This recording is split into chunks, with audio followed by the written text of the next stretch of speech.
What got you interested in the Bible? I realized that I was engaging with a lot of people, with Muslims, with Mormons, with Jehovah's Witnesses, skeptics of all different stripes. All of them would resort to some sort of, well, that sounds great, Wes, but all you're relying on is the Bible. That's your foundation.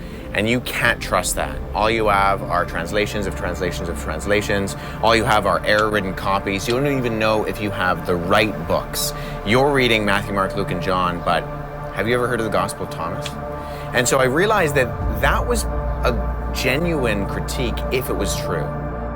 If that was true, I'm staking my entire life on the person of Jesus. And where do I find the information about Jesus? I find that in the Bible. And if I can't trust the Bible, I really have no reason to put my hope and trust in Jesus.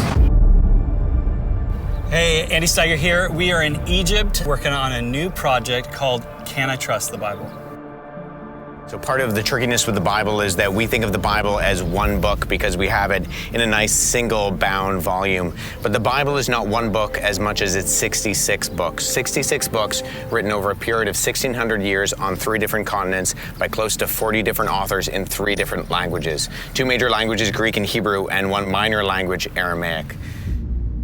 But you might be asking the question, well, why are Andy and I here in Egypt to talk about the complexities and issues regarding the Bible? When we're talking about the history of the Bible, the vast majority of those handwritten copies, what we call the manuscripts of the Bible, and particularly the earliest ones, come from Egypt. Almost immediately after its production, the books of the Bible were being copied and translated into numerous languages and spread across the ancient world. This means that the modern English Bible we have today is some 2,000 years removed from even the last book written in it. How can we know that what we have was accurately copied and translated over that time? It was discoveries of ancient papyri in places like the city of Oxyrhynchus that allow us to answer this question.